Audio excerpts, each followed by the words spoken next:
All right, guys. All right, Game and Compute. Welcome back to the podcast. Welcome, welcome. Uh, Dang, this might not be very lengthy. My neighbors' gardeners are just now showing up. They're usually here around 10 a.m. and now it's close to noon and they're just showing up. But I did say I wanted to record a little bit about gig economy, a little bit about certain apps such as the food delivery apps, whether that's delivering, picking up and delivering food from restaurants and shops, or actually doing the shopping and delivering food, or other types of courier work. So something I'm noticing that I have not seen before, and somebody on YouTube posted about a year ago about this. So I guess it's been going on for a while. Now, I hadn't been signed up for certain delivery apps since like 2021 or so. And I think back then I was using Postmates. I had some weird issue with it, and I think I had it in like the bike mode. This is like way back, where you could use like bike mode or car mode, and I had it in bike mode because it worked for me. Still, I could drive and use it, and then I used that basically while I was driving this like really old car. Not my current old car, but the Oldsmobile Aurora, really old, like 2001. It's even older than my car. I was driving that car, and I guess maybe it didn't pass the age limit of a car or something. I don't remember why I couldn't use the car. I do remember when I first started driving that car temporarily as like a backup till I can get my car fully fixed. I do recall using that car and not really knowing. I mean, this is a mistake on my end, but like my dad for the most part has, he paid for some cars. The titles were under his name, and like all the cars that we had in our family at a certain point, this was years ago, were under his name. So there were four cars under his name. He held the titles for all four cars.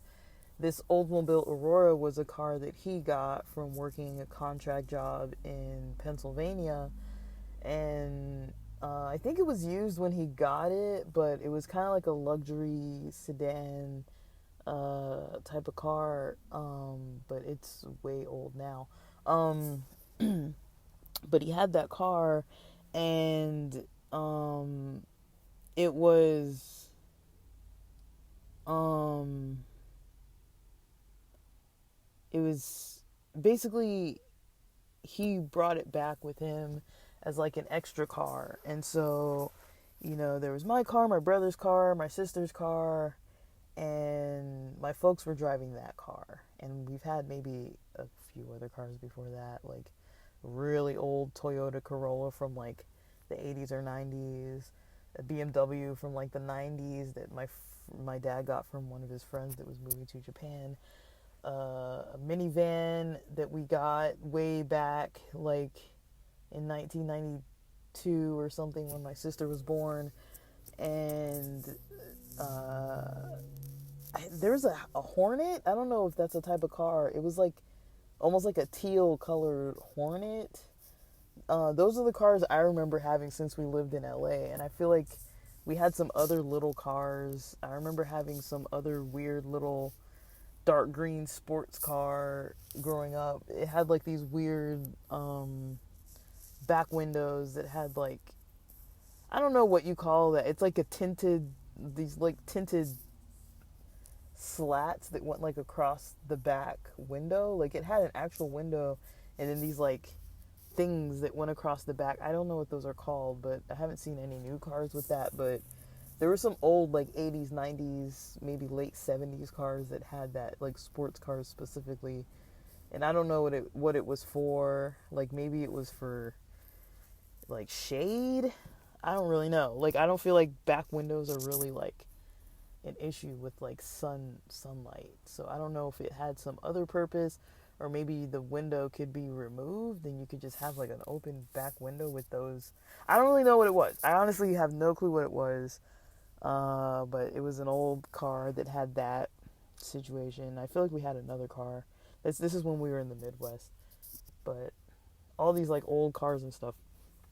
And so there was all that. But you know, this 2001 Oldsmobile Aurora was one of those cars, and we, you know, my dad basically had the insurance under his name for all these cars, and it's something I had never really checked on because I was like, yeah, my car's insured, like you know, like, but the insurance was under his name, and I never really like thought about it. So when I started driving that car, temporarily, I was gonna use that one to do like food deliveries, and then for some reason, like the apps kept like rejecting, you know, the application, and I was like, what the heck is going on, you know, like.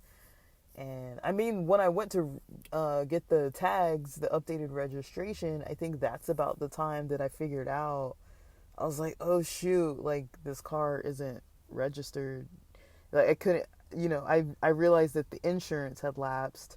Nobody told me, and I guess he had stopped paying the insurance on it because, you know, nobody was really driving it. It was a car that would just kind of sit there. And so, you know, nobody was really using that car. And so for that reason, I basically didn't know. And you know, I was like, I think it took me a couple tries. I tried online to get the registration and I couldn't figure out why I couldn't use the CA Reg site or whatever that site is called that I used to just do it online so I didn't have to go to the DMV or even use the kiosk. I was like, screw this, I'll just do it online. It was like an extra $40 maybe, which is, you know, extreme. But I was like, I'm willing to pay the money if I can just freaking do this online. And they give you the option to have like a PDF file, a digital copy that you can print out and put in your car while you wait for the tags in the mail. It's just like proof that you have the tags paid for and updated, but the only problem is that you haven't quite, you know, received the actual stickers in the mail to like put on the car. And so like I tried to use that site, it didn't work. And then I went to this person. There was like, I found some place that was like you could go in person, and it was after hours because I think I was working a lot and I was stressed and I had like weird hours, and I was like, I don't want to take days off to like go to the DMV. I could have, but I just didn't. And you know, I didn't want to do it. I think I tried to do it through AAA, but I tried to do it before work one day, so I was there like 90 minutes early and I wasn't seen yet, and then I didn't know that I had to have cash at the in-person site, and so I wouldn't have been able to pay for it on the spot anyways. And then, you know, I was just really unorganized at this time of my life, so I, you know, didn't really know. I didn't know that it was the lack of insurance that was making it so I couldn't update the registration, and for those reasons I was kind of maybe like not really legally driving the car, and I didn't really know that. But eventually I just got it resolved and settled, and but this was after I'd already been driving for Postmates because I just flipped the app to use the bike mode.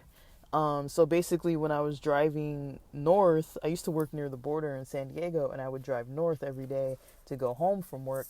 And so I would just turn on the app when I was leaving the work parking lot, and pretty much anything that was on my route I would just pick up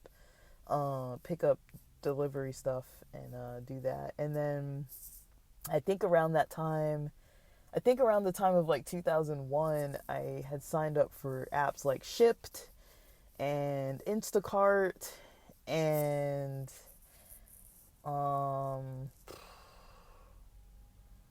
maybe just those two apps. But it was like shopper type of apps, like you shop for groceries. And you know, for people who might not be familiar with those apps, basically the purpose is you go in, you know, you can see on the app, you know, who has an order. And I can't remember if it was Shipt or Instacart that immediately shows you before um, there would be like a list. And you could pick which area. So, say for example, when I was in San Diego, I could pick like the general Balboa area and say if there was like a Vons near there or something, and you could see like how many orders were coming from that region. And maybe it would be like orders in the next 2 hours, orders where people had pre-scheduled a delivery for maybe like, I don't know, let's say noon the next day or like the day after that. Like you could pick the date, you could pick the region, and it would kind of show you how many items the person has already scheduled for. Like, oh, it's 5 items, meaning, it's possibly going to be like a payout of like a potential of this amount with maybe like this tip or whatever. And you could kind of see about how much money you could expect to make and how long it was supposed to take, how many miles it was. And so I would kind of just do the math and be like, a lot of times it didn't really even out as far as like the time and math. And I hate shopping anyways. I hate shopping for my own stuff. I hate grocery stores so much. I hate them with a passion, but it is a part of health. And so, usually unless there's like farmers market shopping, usually it's going to be required to go into a store eventually and purchase something. But I just don't like them. It's just one of those things where I'm like, especially nowadays, it's like they never have what I go for, like whatever I was going there for specifically. Usually it's not on the shelves, and then it's like, there was a point during the Rona where the lines were so dang long. I was like, oh my goodness, like I just was hating it. I was like, I hated it even more, in the last couple years, more so than I hated it even before. Sorry, the gardening is now beginning. I apologize. It's the neighbors. I hope if it gets too loud, I won't record at the moment. But sorry, I'm gonna record now because I just want to get these recordings out. I'm trying to like get these out. But yeah. I had noticed that. I had noticed, those few things. I was like, okay, like the shopping store apps, you would get more money, because, and it was a little more predictable because you could kind of tell all of those other factors. You weren't just like blindly like driving around and then like getting an order versus the other app. I used Postmates, but I think I had also signed up for Grubhub. I tried to sign up for Lyft and Uber as in like driving passengers, but my car's so old and it's a two-door, so they weren't having it. And then I think it was Grubhub, DoorDash, Postmates, Uber Eats. I think I had accounts for all of those. I could be incorrect, but I think I had accounts for all of those. But yeah, I was trying to, I think I had accounts for all of those, and I wasn't too sure, what else, yeah, I think those were the only ones, but I think I only really used Postmates. Like, I looked at Shipt and Instacart pretty often, and I think there was a time when I was trying to make some money on the side, but once I figured out like the payout dates, because like the payout wasn't like daily, I was like, well, I don't want to wait like monthly or weekly or bi-weekly or whatever the payout was, because whatever it was I was trying to do financially at that point in time, and it was a short term, whatever I was trying to potentially finish, I like whatever I was trying to do, it was like past. I would have gotten paid like too late from the time that I was trying that project, and so I just didn't really do it too much. But Postmates I did like. It was just very low, like $3, $5. I had some people paying cash, but it was like, drop by 7-Eleven, get like a hot dog and chips and a soda, drop it off to somebody. And, it was pretty easy to find most of the um, houses. One person commented, they were like, "Oh, like I thought you were on a bike and you seemed like you were booking it," and I was just like, "Nah," and they're like, "How are you going so fast?" Like it was was it like an electric bike? And I was like, "No, like I was just driving a car. Like I wasn't in the on a bike." But for some reason in bike mode, it didn't really capture like what how fast you were going or whatever. It didn't really seem to matter that I was using the car, so I used it. And then I stopped doing it for a pretty long time, and then I was gonna pick it up again, and then the app had changed into some other thing because I think the app was called Fleet. The app for the delivery people was called Fleet, but it was through Postmates, and then something happened with Fleet and Postmates or whatever, and they like changed it, and so now, like fast forward to now, I'm definitely noticing there's a lot more, um, what do you call it? Like a lot of wait lists. Like all those apps I just mentioned, except for, I could be wrong, but maybe Lyft. Lyft might be the only one, and I could be wrong. But Lyft, I've seen, you can sign up per city, you can go per city, and it's like Lyft has like an option to do driving. Like if you look on, I don't know if it was Indeed or one of those like work job application websites, it had that on there. So I was, it has I kept seeing Lyft pop up all the time if it's like hire now, and then it was like Lyft, like hire immediately, and like Lyft is hiring, it seems like. And I think for both Lyft and Uber, people have an option of using a rental car or something like that, and I don't know what that looks like. Like I don't know, because it sounds like you'd have to make up the amount of money that you're using. I don't really know. I might need to find the details out on that, but you need to find the amount that you're using. Like you need to, like say if you rent a car for, let's say, $35 a day, right? And then you have to pay a deposit, which is $300 to $500 usually if you're using debit or credit card. And then from there, you still have to refill the gas, pay the gas.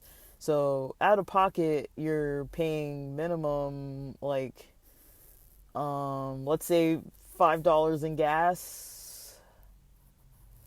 I don't know. It's going to be more than that. But let's say you start with $5 worth of gas, which is about a gallon. Out here, it's about a freaking gallon of gas. So say you get yourself a gallon of gas, you're probably going to be able to drive about 20 to 30, 40 miles, depending where you're going, or depending, what kind of car you're driving and the gas mileage on that car. And so, out of pocket, if you don't count the deposit that should potentially get returned to you, and if you use your own car insurance, you're paying about $40 or so just to rent the car per day, and then you're gonna basically have to account for how much you spend every day in gas, as well as the fee that you pay every day for the rental. So I would need to double check and see, that would be something that's good to double check and see. If you do end up using a rental car, are you gonna, is there some kind of like special option for you where there's like a discounted version or something, or do you still have to pay the full rate of the rental? Because that is going to add up, and that means that's money that's coming out of your pocket before you even make up the money. And you'll probably make up the money, but it's like, I don't know how long it takes to make $40 on Lyft. I have a friend that drives Uber, and he told me that he makes about $40 an hour, but I'm not sure if that's accurate. Like, I just don't know. I'm not saying he's lying. I'm just saying I really don't know if that's accurate. Because I think about how much I pay in tips. Like, the most expensive Uber I've ever taken lately was about $40 one way to downtown. And so that's like $80 for that night.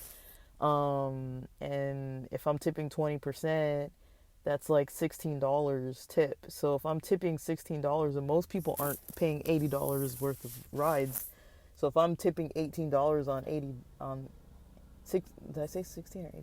If I'm tipping $16 on an 80 expense, you know, and that's about an hour, a little less than an hour one way. So say if I did get the same driver, that would have been 2 hours, $16 tip, as well as maybe whatever they get paid. So I don't know if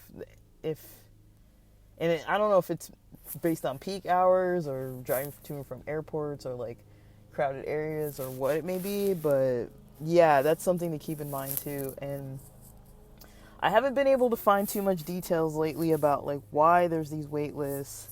Some people are saying that that the change is happening because you um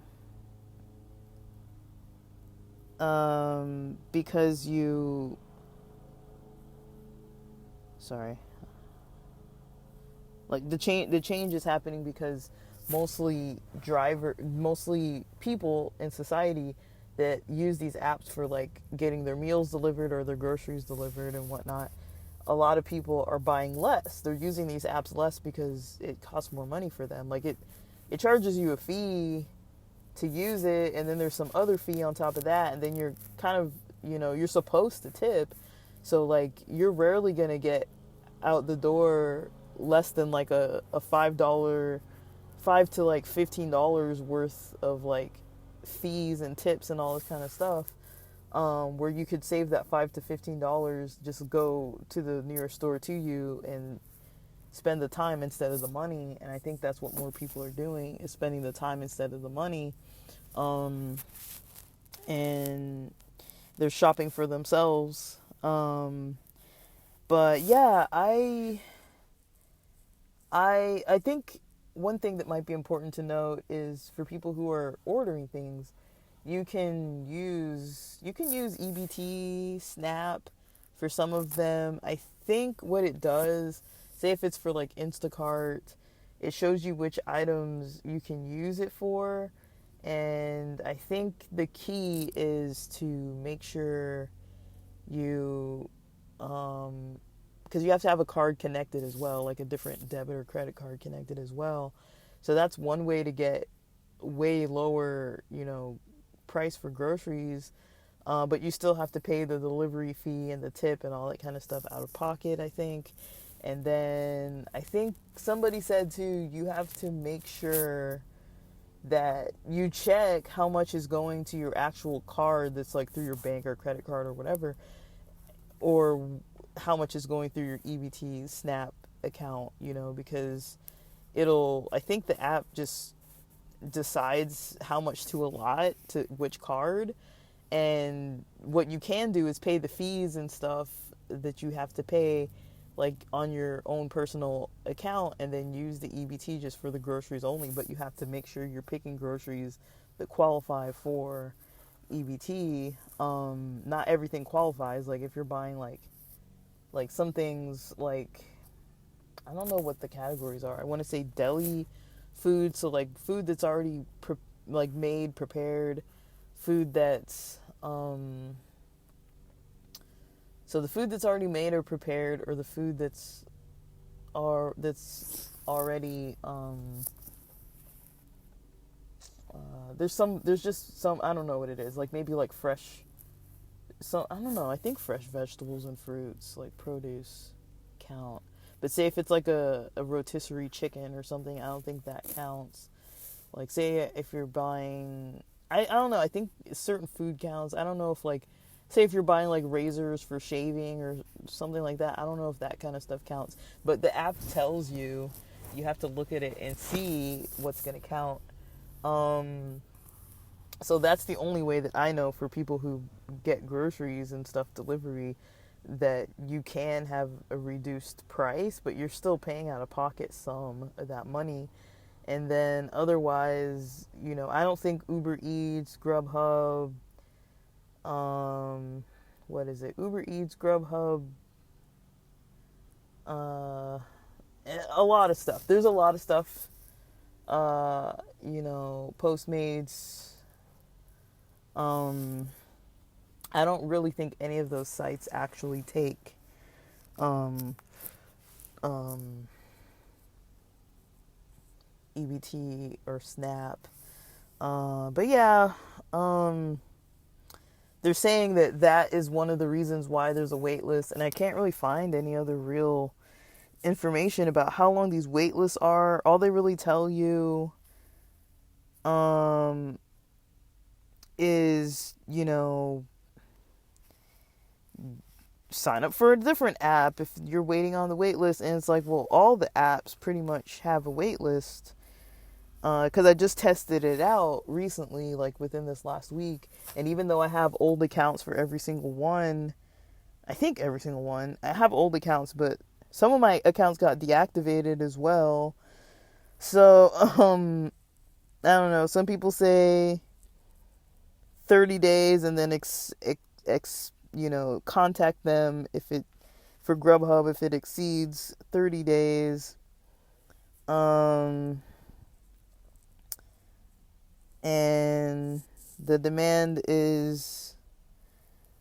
might be different from service to service, but the wait list, each site is affected by the same kind of general factors as causing a wait list.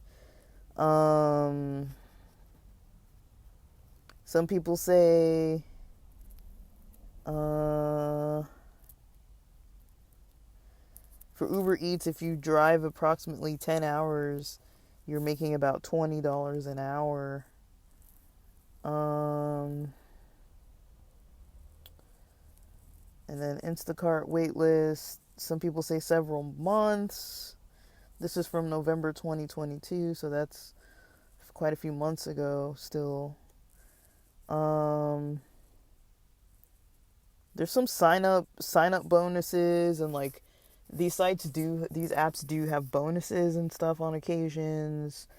But yeah, like it's definitely changed. There's a lot of, as far as gig economy and as far as, the wait lists, there doesn't appear to be anything that anyone can do to speed through the wait list, at least not that I'm immediately finding quickly. I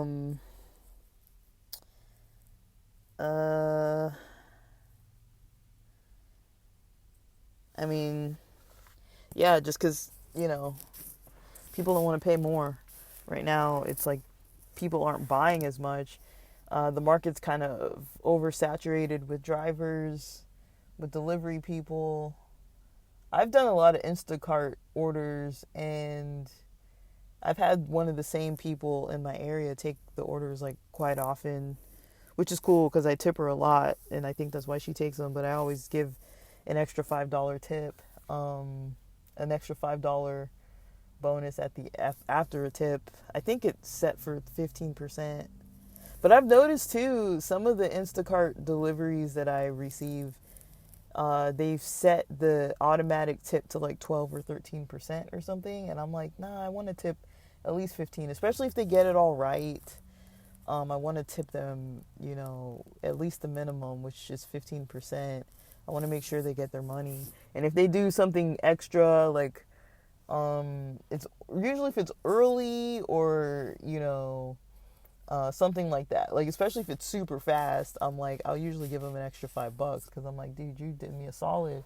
Like, I'm hungry and, like I'm waiting for these groceries. So I'm going to pay extra for that.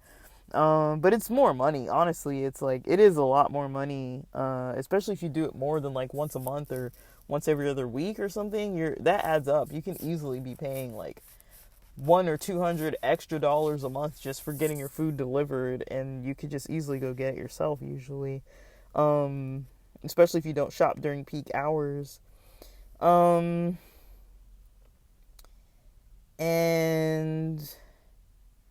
yeah, I'm really not finding a lot of other details though about like if there's any way to bypass these wait lists. It just sounds like that's kind of how it's going.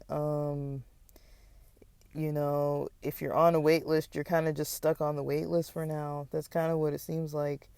Um, some people say for DoorDash, they keep getting put on the wait list. That's for March 3rd of 2022. So that's about a little over a year ago now that somebody was having that complaint. February 27th of 2023. How long does it typically take? There's no official length of time for the DoorDash wait list. It usually takes 3 to 5 days to get approved. And that's another thing to mention as well, is that getting approved immediately isn't usually something that you can easily do. So I think for people who want to maybe do the food delivery, grocery delivery, restaurant and like convenience store delivery type of jobs, it you might actually have to avoid doing those kind of jobs and stick to doing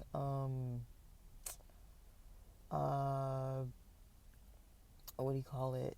Stick to maybe doing passenger driving passengers. I don't know for sure, but yeah, I don't know if there's really a way to bypass any of this stuff. I'm gonna keep looking into it, but I don't know. I haven't seen anything out there, and it depends on your region too. I mean, I'm in LA, so it's like, LA's metro areas, there's like a lot of them, and so I don't know if there's any quicker spot. Now, one thing I was playing with an idea of is if you went to maybe like, if you registered in maybe like a more secluded area, like if you went like East County, like somewhere past like El Cajon in San Diego, like freaking like, I don't know, like between El Cajon and Yuma, somewhere where it's like there's a lot less going on when you're going like 8 East, and registering for that area and then seeing if your app still works closer to your house. I mean, I don't know if that's an option, but I think it might be worth a try if you're really like ready to do it. It might be worth a try. I don't know if you'll get dinged if you don't work in those areas, or if it's like it won't let you just do whatever you want to do. I don't really know, but it might be worth a try, like, registering in a less impacted area, and then, like, I'm not saying go all the way over there, but like you can choose on the map where you want to, which area you kind of want to serve. So that might be one option. And I've also noticed for those courier type jobs, if it's like legal document deliveries or medical supplies deliveries, or just like package mailing deliveries, and even like Amazon Flex and Amazon and all these types of courier type of jobs, a lot of them are pretty saturated too, and it's hard to get those types of jobs. So I'm noticing a lot of the gig jobs that you can kind of just get driving. I mean, there's probably some out there, but I feel like those are the majority of the really popular type. I've heard of people getting work for Amazon, like working for the warehouse, doing the deliveries for Amazon. I've heard of people working for Amazon. I've heard a lot of complaints of people working those jobs, but I've heard of people getting hired working for Amazon. Those are the jobs that I've mostly heard of people actually doing. Like working for Amazon, getting hired very quickly. As far as the satisfaction in those jobs, I have not yet to hear one person who really likes it. But I mean, if you're just there for the money and you're just trying to do a good job and work hard and get a paycheck, that seems like the quickest route right now that I've heard of. People have so many complaints. I have a friend working for Amazon doing deliveries lately, and before this friend was doing like cannabis deliveries. Out here it's legal, so that was just like a job opportunity, and he didn't like that job. He doesn't like this current job. But also, I've never known this person. The whole time I've known them, they've never liked any of the jobs they've had. This is their third job, and I've not yet heard them liking any of the jobs for some kind of. It seems like there's kind of interpersonal difficulties, where the bosses or like supervision in charge and things like that. It gets a little bit stressful for this person, and so either like the reactions from certain customers or reactions from the expectations of the you know from higher up, like the demands. Um but I almost want to try it just to see what it's like, because I'm I've got a little bit of time on my hands to try some gigs here and there, but I don't really want to get too like distracted doing stuff like that. So if I do actually do a little project where I try doing like Amazon delivery driving, I might actually try and do something like that, and then see if I'm able to get any kind of insight into that field, because it is delivery work, but I think you are technically working for a warehouse. But I don't think you work on the warehouse floor. Like, you're not like putting like the Amazon Fresh bag groceries. I've known people who did that job too, doing the bagging of Amazon Fresh groceries. The complaint I heard back then, because I think this was in 2022, the main complaint I heard at that time is that, the area, like the floor plan isn't very obvious. And so it is a little complicated and stressful for people. But I don't know. Like, I think that's just kind of how